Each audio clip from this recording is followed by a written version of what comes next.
Bonjour à tous, j'espère que vous allez bien et que vous êtes en pleine forme. Cadrage du DAX pour ce mardi 8 juillet 2025. Comme d'habitude, on commence par le mensuel. Donc le mensuel, qu'est-ce que vous voyez? C'est que le DAX est dans une forte, très très forte tendance haussière. Il est en pleine accélération à la hausse. Et que dans une telle contexte, on est acheteur, on favorise les achats. Et bon, il y avait le doji du mois de juin qui était un peu perturbant. J'ai dit qu'il fallait qu'il s'arrache très vite de cette zone-là, de cette zone d'ouverture là du doji. Ce qu'il a fait ce matin-là, ça ne veut pas dire que c'est forcément gagné. Ça veut dire que la tendance à la hausse, elle est en train de reprendre. Ça veut dire aussi que pour ma part, si vous vous rappelez ce que je vous ai dit hier, je vous ai dit que j'attendais la cassure de ce doji-là. Enfin, j'étais un peu plus haut, j'étais à 23 861 de mémoire. Il fallait qu'il s'arrache de ce doji-là, qu'il gappe à la hausse et surtout qu'il gappe au-dessus du niveau là. Donc c'est ce qu'il a fait, il a ouvert. Et donc à partir de 9h30, 10h, j'ai commencé à travailler petit à petit, à me retourner petit à petit à l'achat et à travailler à l'achat. Ok ? Donc, une fois que j'ai pu me retourner, j'ai eu ma clôture horaire au-dessus de la ligne marron qui était un peu plus haut, était à 23 861 de mémoire. Donc, à partir de ce moment-là, moi j'ai commencé à travailler à la hausse et ensuite je vous ai dit attention vers ce niveau-là. À partir de 24 100, ça pourrait commencer à bloquer. On a la bande de Bollinger haute qui est à 23 200. 208 et qui est pentu vers le bas. Donc on sait que la bande Bollinger est pentue vers le bas, que généralement dessus, pof, ça retrace et il faudra l'ouvrir vers le haut pour que ça accélère à la hausse. Bon, ça c'est le comportement normal du marché. Nous on doit acheter. Vous allez attendre la cassure pour commencer à travailler à l'achat. Donc nous on a commencé à travailler même hier, si vous ne l'avez pas fait par prudence. Ce matin on pouvait commencer à travailler. Donc les zones de retracement sont toujours les mêmes. D'abord la MM7. Voilà, vous voyez, on a une ligne marron vers les 23 841. Elle est un peu plus basse qu'hier, simplement parce que l'ouverture s'est faite vers ce niveau-là, vers les 23 841. Donc à partir du moment où on a ici notre zone, il ne faut pas avaler cette bougie-là vers le bas, il faut qu'elle enchaîne à la hausse. Et on va dire, la zone logique, c'est vers le haut de cette bougie-là. On a ici une zone de résistance quelque part par là. Et 23 900, on le voit ici très bien.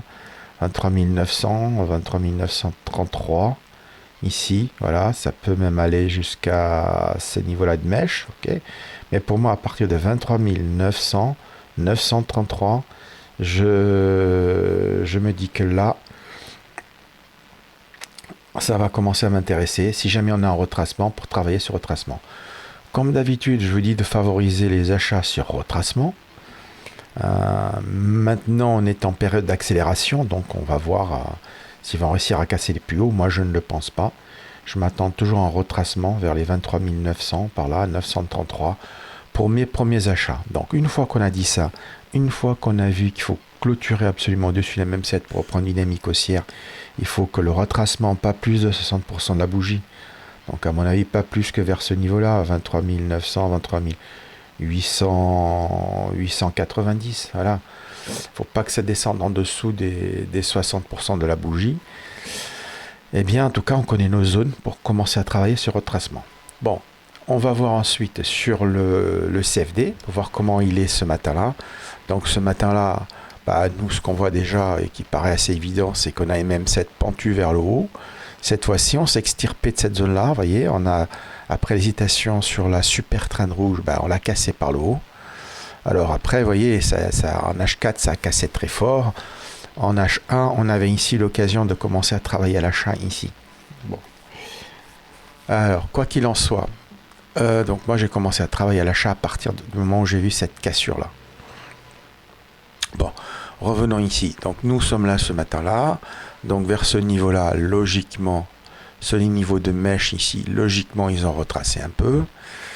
Et voilà quoi. Donc vers la MM7, ça hésite et ça repart à la hausse. Donc nous, effectivement, la MM7 est une zone d'achat faible.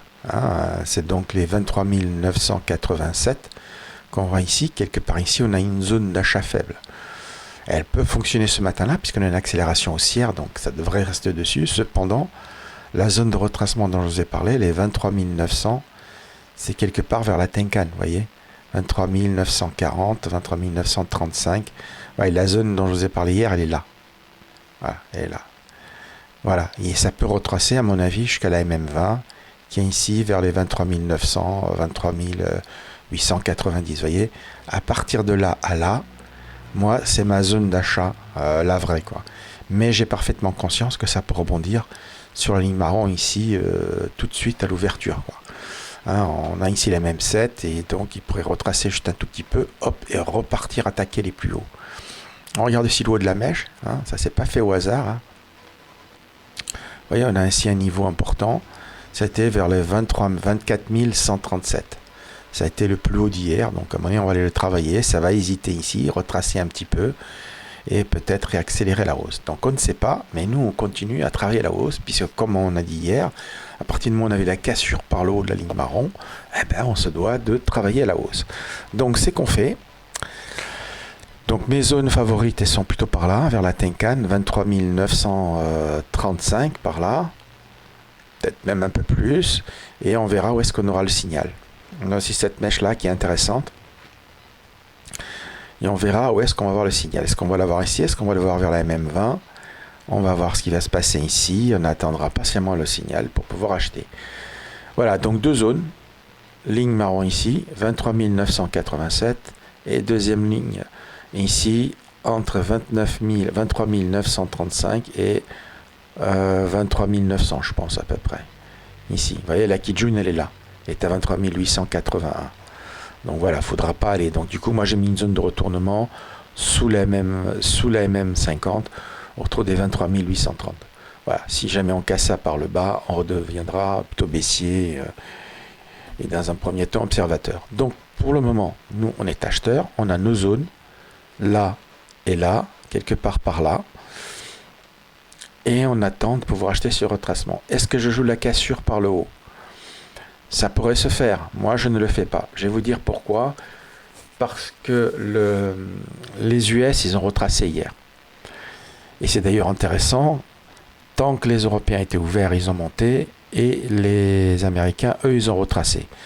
Pourquoi? Il faudrait que je regarde ce qui s'est passé hier. Hein. Je n'ai pas eu le temps d'analyser pourquoi. Moi, j'ai tradé. Hein. Donc, je n'ai pas vraiment d'idée pourquoi. Ce que je sais, c'est que nous, on est redevenu haussier sur le DAX, donc acheteur. Mais le fait que les US... Alors, est-ce qu'on a une désynchronisation totale entre les deux? Que les flux se retirent des US pour revenir vers l'Europe? Je ne sais pas encore, je n'ai pas encore fait bonne analyse là-dessus. Ce que je sais, c'est que le DAX, il est monté, alors que les US, eux, ils ont retracé. Voilà, c'est tout ce que je peux vous dire. Et donc, il y a une corrélation entre les deux qui a été cassée, qui est repris après la clôture du marché européen. C'est-à-dire, le DAX, lui, ferme vers... 6h moins le quart, donc vers 17h45. Et après, effectivement, le DAX a commencé à se synchroniser avec les US, ce qui est normal, hein, vu que les Européens et les investisseurs sur le DAX sont retirés. Mais tant qu'ils étaient là, ils ont fait le contraire des US. Donc, les US sont baissés hier, ils vont reprendre un petit peu dans la matinée. Et on va analyser tout ça. Quoi qu'il en soit, je dis, je suis acheteur. Première zone ici. Ok, autour des 23 987. Deuxième zone à partir de 23 935 et ça peut aller jusqu'à 23 900, voire une touchette de la Kijun, ce serait pas déconnant.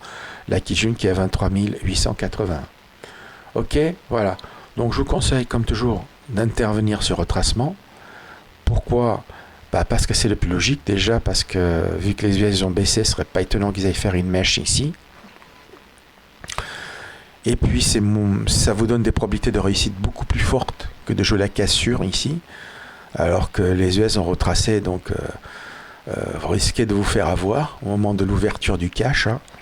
Il peut y avoir un réalignement des planètes. Voilà ce que je peux vous dire. Donc en gros, on est acheteur, on a nos deux zones d'achat. Et on s'y tient. Voilà, c'est le plan pour la journée. Sur la zone faible ici, vous n'hésitez pas à sortir si ça casse par le bas.